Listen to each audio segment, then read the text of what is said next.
圣经记载伫约伯记第1章2节甲22节。约伯记第1章2节甲22节，咱的旧约的圣经是伫491面，491页。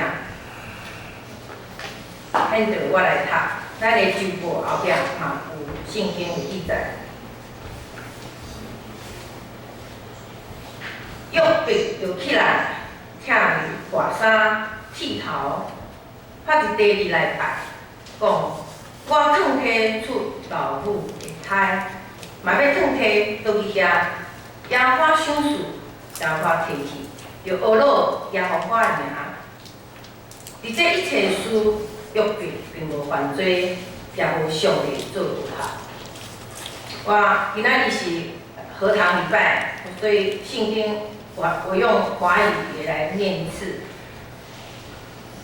约伯记第1章20到22节，约伯便起来，撕裂外袍，剃了头，伏在地上下拜，说：我赤身出于母胎，也必赤身归回。赏赐的是耶和华，收取的也是耶和华。耶和华的名是应当称颂的。在这一切事上，约伯并无犯罪，也不以上帝为愚妄。讲到我们知梅牧师今天讲到题目是信仰中的马赛克。各位弟兄姐妹，新年快乐，大家平安。我们一起来祷告。阿爸父神，我感谢你，感谢你带领我们平安度过2020年，进入迈向2021年。主求主你在2021年的这一年头，从年头到年尾，让我们对你的信心、依靠与盼望更加添，让我们的生命能够渐渐的增长。我们这样的同心祷告，奉靠我主耶稣基督的名，阿门。好，今天是禾堂礼拜，所以牧师照惯例就用大家全部的人都可以理解的语言华语来讲到。刚刚才忙完圣诞，12月底我们才忙完圣诞，对许多学生来讲，就要面对期末考试。好，在许多的考试当中，特别有逻辑推理，就是数，我们讲做数学科理化。对于逻辑推理的这个领域呢，我们要去解题，要了解这个问题的要如何解答，就必须了解问题出在哪里。要先了解自己的问题所在，也了解题目的问题所在。但是在我们的日常生活当中，很多时候我们想要探究一些事情，我们去做了一些分辨，我们去做了一些解析。很多时候我们不是要避免犯同样的错误，或者是要引以为戒。很多时候我们去探究那个事实，是为了满足自己的好奇心。很多时候我们只是为了满足自己的好奇心，然后成为我们可以八卦的题材。正确的使用好奇心，可以让我们明白人的有限跟上帝的无限，以至于让我们可以更加的敬畏上帝。但是错误的使用好奇心，就会让我们像亚当夏娃一样，吃了分别善恶的果子，然后呢，把自己提高，好像上帝一样，要把自己放在跟上帝同等的位置，想要去做审判官。某些被限制、被隐藏的事件，特别会引起我们的好奇心。在我们生活当中，其实每一个人都会碰到程度不一的难题，无可避免的，我们可能会像约伯一样，毫无头绪，找不出任何的原因。对于他的亲身经历的灾难、苦难，到底是怎么发生的，他搞不清楚，就好像被上帝打上了马赛克。大家知道马赛克是什么吗？很多时候我们看电视的时候，荧幕嘛，然后就会有一些字啊，会有一些画面，被一些模糊框美清，那种一个小格子、小方块，就把那个画面或那个文字给遮住了。好，那个叫马赛克。约伯的苦难就像被上帝打赛克不知道为什么，约伯他不知道为什么会发生这样的事情，他周遭的人也不知道约伯为什么会发生这样的事情。约伯记叙述约伯是一位完全正直、敬畏上帝、远离恶事的人。他拥有相当庞大的产业，但是他却没有因此仗势欺人、为富不仁。他天天为儿孙们献祭、祷告，期盼这些富二代、富三代能够继续在信仰上持守，远离恶事。照理说啊，约伯的一生可以在此画下美好的句点。其实，在我们读约伯记的时候，好像看到第1章的前面几节，就觉得约伯的故事好像可以讲完了，可以画下句点了。惊叹号！王子与公主从此可以过着幸福、快乐、美满的日子。这是我们主日学的幼幼班的小朋友最喜欢听的童话故事。但是我会发现这几年以来，童话故事不再是这样子的结尾。可是牧师那个年代啊，好像很多童话故事都是这种结尾，都是这种类型的结尾。好，如同上帝应许说，凡爱我、守我诫命的，我要施恩给他，直到千代。但使徒保罗也说，我们就像一台戏，要演给世人和天使观看。若是如此啊，如果约伯就这样子画上美好的句点，那约伯这一台戏好像又太过于单调乏味。一出戏要有可看性，基本的起承转合是必要的。果然约伯的生活当中出现了重大的转变，接二连三的灾难没完没了，势不可挡。所有洒狗血的剧情都发生在约伯的身上。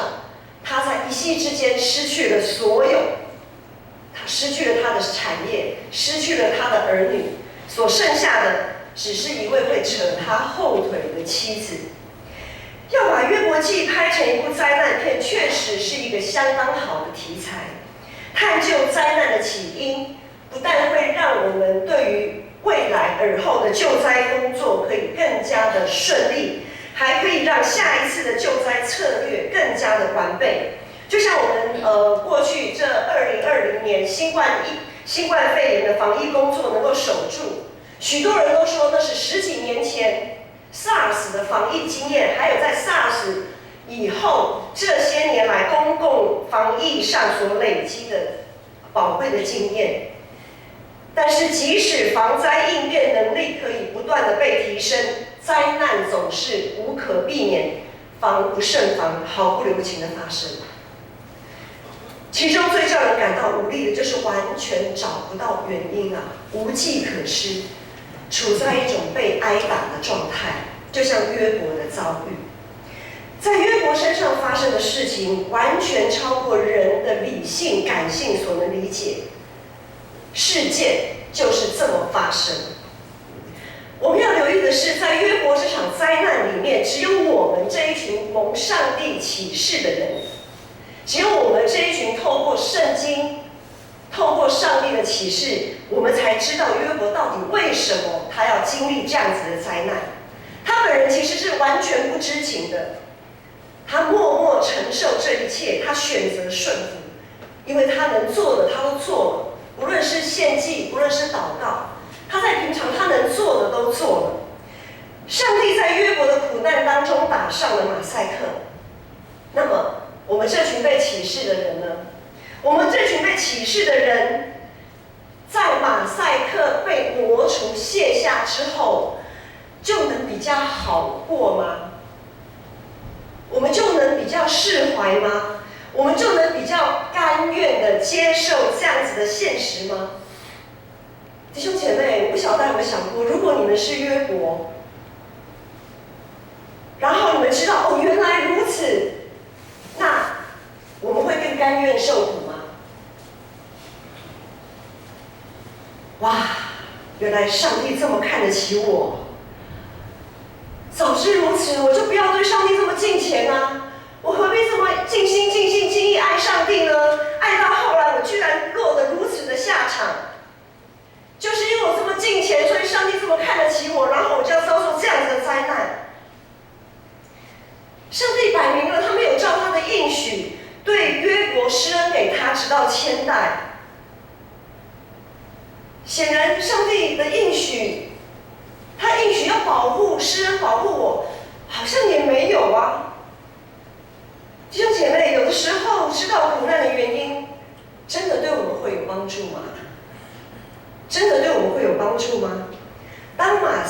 刻被卸下的那一刻，当天庭的巨马，我们看约伯记1章、2章会看到2出天庭的巨马，在天庭的会议当中，天庭的会议的内容跟决定公诸于世的时候，这个答案反而会成为我们苦难的开始。我们会感到一股强大的无力感，就是人生无常啊！我们在天上决定了一切，我们在地上的人只能默然接受。再怎么努力，也是虚空啊！虚空的虚空，人生真的是一场虚空。我们要很谨慎的去读约伯的故事，因为它可能会冲击到、动摇我们的信心，让我们自以为是审判官来质疑上帝的作为。当我们的心开始与上帝之间产生裂痕的时候，真正的苦难才正要开始，而撒旦就在这个时候已经开始要准备摆设宴席，大肆庆祝。苦难来自于我们碰触到人性贪婪又自私骄傲的底线。当我们替约伯叫屈，我们隐约会发现，原来我们所依赖的不是上帝的全能，原来我们的敬拜只不过是为了满足一种条件交换式的因果报应。耶稣说：“那只能杀人身体不要怕他，只能杀身体的我们不要怕他。真正的苦难是我们失去对上帝的信赖，远离上帝。真正的苦难是我们的灵魂被灭，被丢在永远不灭的火湖里。当我们为约伯叫屈喊冤的时候，我们要特别留意，约伯他自始至终，他要坚持他想要守住的到底是什么。如果现在问你最害怕失去什么，我们要不要想一想？你现在你最害怕失去什么？在你心里，现在最害怕的会是失去什么？是害怕失去健康、失去工作，还是害怕失去另一半、失去某一些的人际关系，或者是害怕失去财富、地位？以上这一些其实就是约伯他失去的全部啊。虽然他的妻子还活着，但是他的妻子已经无法与他同心了，有跟没有一样。约伯几乎失去了人生的全部。我们在圣诞节、圣诞舞会的时候，社青团契他们有演一出戏，我想只要看过的人都到现在应该印象都还很深刻。那一出戏剧，如果我们要下一个总结、下一个结语，那个结语就是：我们若赚得全世界，却牺牲了生命，那又有什么益处呢？我们若赚得全世界，却牺牲了生命，那又有什么益处呢？为何约伯在这么凄惨落魄的时候，他仍然可以斩钉截铁地说：赏赐的是耶和华，收取的也是耶和华。耶和华上帝到底赐给他什么？没错，上帝还要赐给他许许多多我们人人所称羡的那一切。但是上帝若没有赐给他气息，让他活着，那他又拥有什么可以来享受这一切恩典呢？在上帝创造天地之初，人类是最后才被创造出来的。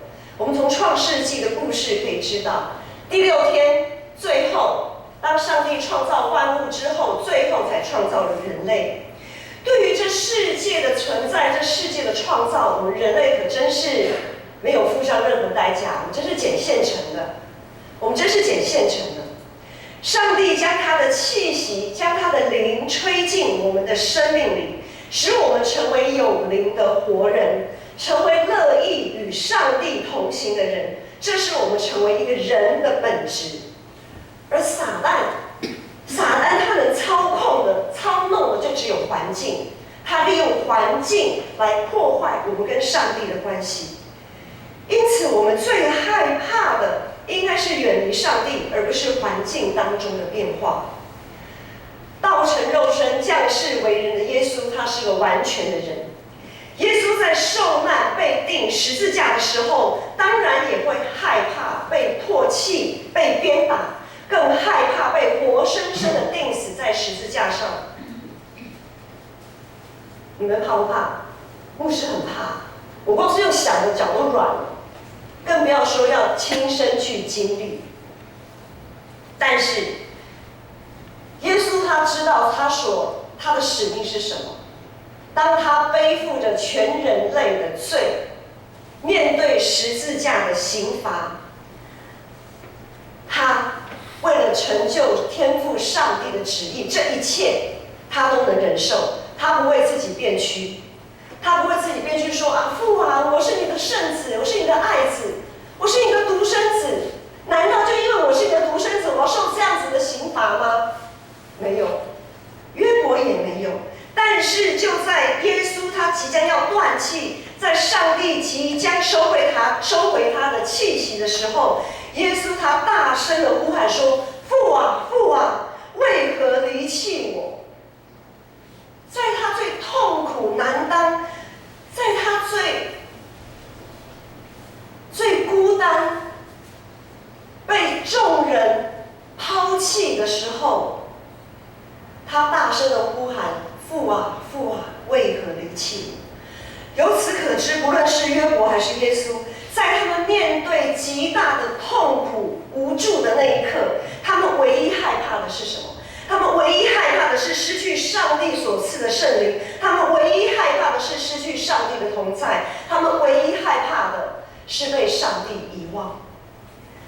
在我们人生当中的马赛克，其实是上帝特别为我们预备的恩典，是上帝特别的护佑。我们不要让自己的好奇心被无限放大，无论是对自己的苦难还是他人的苦难，我们的好奇心不要被无限的放大，我们反而要更专注于自己与上帝的关系。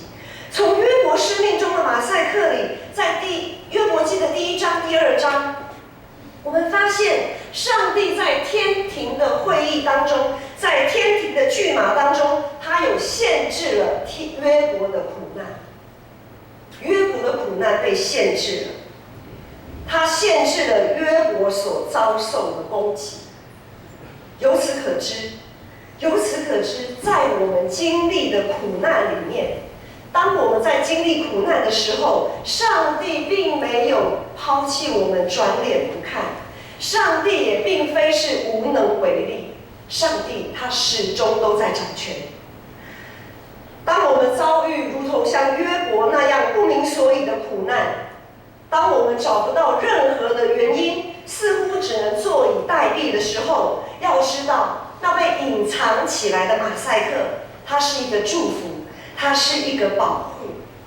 就好像一开始说，我们看电视荧幕的时候，有的时候会有马赛克的画面或文字，或者是比较年轻的像社青啊、青少期啊、儿童主日学的孩子，有一出动漫非常的有名，《海贼王》它已经连载很久了，要重播，不断的重播。《海贼王》里面有一个画面，它一定会打上马赛克，就是有一个人物叫香吉士，他会抽烟，他抽烟的那个画面就被打上了马赛克。因为知道卡通啊，几乎都是青少年儿童在看的，所以那个画面被打上了马赛克。好，所以被上帝打上马赛克的画面，并不是要剥夺我们知的权利，而是一个保护的机制。撒旦无所不用其极的借由环境打击约伯的信心，他同样也无所不用其极的借由环境打击我们对上帝的信靠。他利用我们在顺境的时候，让我们变得骄傲，仿佛我们自己可以跟上帝一样。他利用我们困境的时候，打击我们对上帝的信靠，让我们对上帝产生疑惑，产生愤怒，对人产生嫉妒跟仇恨。弟兄姐妹，我们可以失去一切，但是我们不能失去上帝。使徒保罗说：“患难生忍耐，忍耐生老练，老练生盼望，盼望并不至于羞愧。只要我们仍然在耶稣基督里，就永远不会羞愧。在圣洁的国度里，不论环境让我们看起来是如何的不堪，我们的头上永远都带着荣耀的冠冕。在不明所以的苦难中忍耐等候，绝对不是消极的等着挨打，而是更积极的要向上帝靠近。今天我们礼拜中要举行2021年的团契会长的就任，只要是担任过团契干部辅导的弟兄姐妹，相信你们都经历过所谓约伯的苦难，相信你们在团契生活当中都会经历过许多无法理解，但是事情就是这么发生的这样子的状况。教会是有光照耀的地方，真光会将黑暗凸显出来。团契生活，我们要了解，团契生活其实就是在经历一场又一场光与暗的交战。在团契生活当中，我们内心的黑暗会被引出来，会被环境的一些不安定的因素给引出来。在团契生活当中，所以我们看到在圣诞，我们在去年准备圣诞的表演活动，许多的团契，每一个团契都有出节目，而每一个团契在预备节目、预备活动的过程当中，我们都会隐约嗅到一些火药味，隐约嗅到一些不安定的因素，隐约感受到，拜托，不要这样子吧。大家退一步，好好的想一想吧。相信在那个时候，会长的内心是非常的煎熬的，因为有人说这样，有人说那样，有人又说另外一样。会长怎么办啊？真痛苦，真难熬啊！所以我们才要常常穿戴属灵的军装，不断向自己内心的黑暗来交战。因为当我们的气友乱糟糟的时阵，意见一大堆的时阵，我们会长也是人哎，就好像牧师也是人啊。当长职同工弟兄姐妹彼此之间有不和的时候，我架马讲拍出力的。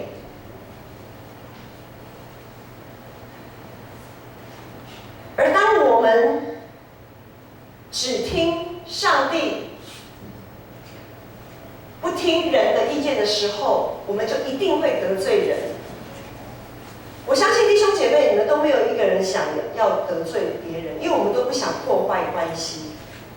所以在准备圣诞活动的时候，当然最后结果的呈现，我们就是感谢主，要大声的说哈利路亚。圣诞舞会的整个过程，每一个团契所展现出来的成果，让我们每一个人都觉得非常的亮眼，让所有我们邀请来的福音朋友都感受到，哇，原来教会是一个这么棒的一个地方。但是台上10分钟，台下10年功。我要说台上可能10滴汗水，但是台下可能流了1公升的眼泪，内心淌血啊，背后的辛酸，有多少人可以体会？我们是否愿意接受真光，将内心的黑暗来赶走呢？我们是否愿意牺牲自己，成全他人？我们是否愿意委身投入，而不是坐享其成？在团契生活当中，我们是不是愿意这样子去做？教会的意向，成全众圣徒，万民皆祭司，这绝对不是挂在墙壁上的壁纸，好看而已。这是我们身为基督徒、基督的门徒，每一个基督的门徒终极的目标。感谢上帝，感谢上帝。我想受得到。从去年的10月开始预备圣诞活动，10月、11月、12月，虽然在有些同工干部气友的内心产生了许多的碰撞，但是牧师看到许多的干部同工弟兄姐妹，因为你们的牺牲奉献，因为你们的委身，因为你们的投入，因为你们的愿意，每一个团契都在耶稣基督里面渐渐的成长，都突破了各自的黑暗，走向光明。盼望在2021年，所有的弟兄姐妹都能够至少投入一个团契，努力学习将自己献上，当作活祭，在团契生活当中，让自己的生命渐渐的能够被改旧换新。同时也盼望2021年的会长干部们，能够在服事的过程中，也能够像约伯坚定地说：赏赐的是耶和华，收取的也是耶和华。最后是要讲一个故事，这个故事其实我在前2个礼拜的查经祷告会，也有在那个时候分享，就是小老鹰学飞的这个故事。很多年前牧师有从一个小书上看到这样子的故事，他形容小老鹰在学飞的时候，因为老鹰的巢穴都在非常高的岩石上面，那我不确定小老鹰有没有惧高症啊？但是我们人都有惧高症嘛，好，小老鹰它在还不会飞的时候，老鹰怎么让它学飞呢？我们说小孩子学走路还可以爬一爬，然后慢慢扶着东西起来走，但是老鹰怎么学飞？小老鹰学飞就是它在那个很高的岩石上面的那个它的窝，它的巢穴，老鹰就用它的大翅膀振翅，用气流气旋把小老鹰吹出那个巢穴，吹出它的巢穴里，然后让那个小老鹰坠落掉下来。老鹰用它的有力的膀臂将小鹰吹出巢穴，让小鹰落下来。小老鹰落下来，它就像自由落体，这样砰一阵子这样落下来。它在被吹出巢穴的时候，非常的惊慌啊！我想，如果是我们在被吹出巢穴，我不晓得有没有人站在那种顶楼哈，不过这是很危险啊。以下言论大家就是知道牧师在讲些什么，不要电视上都有讲了哈。以下言论不得模仿，不得模仿，也不可以照着去做。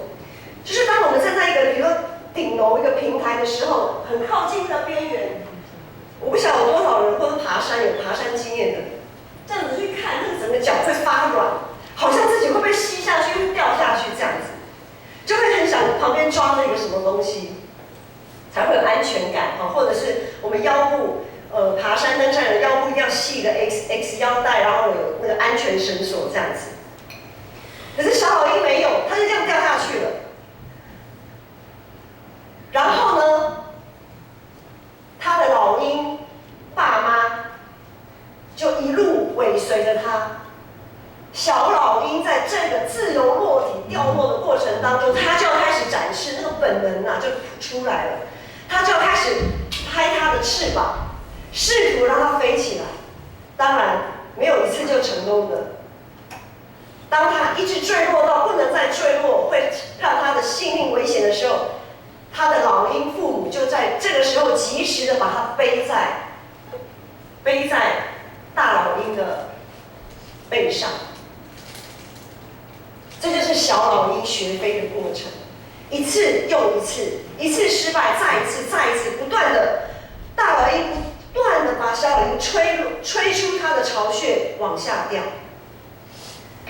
弟兄姐妹，当上帝让我们试图，因为我们要成长嘛，我们的灵命要成长，上帝也会用类似的方式把我们吹出。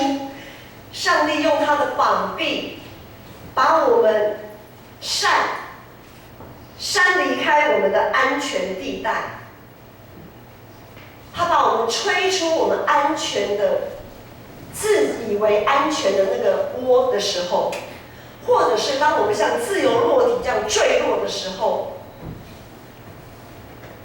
我们该怎么反应？我们该怎么去思考这个问题？我们要知道，上帝他就像老鹰一样，其实他都在旁边看顾。他给我们的苦难，都是为了要让我们更靠近他，更信靠他，更信赖他。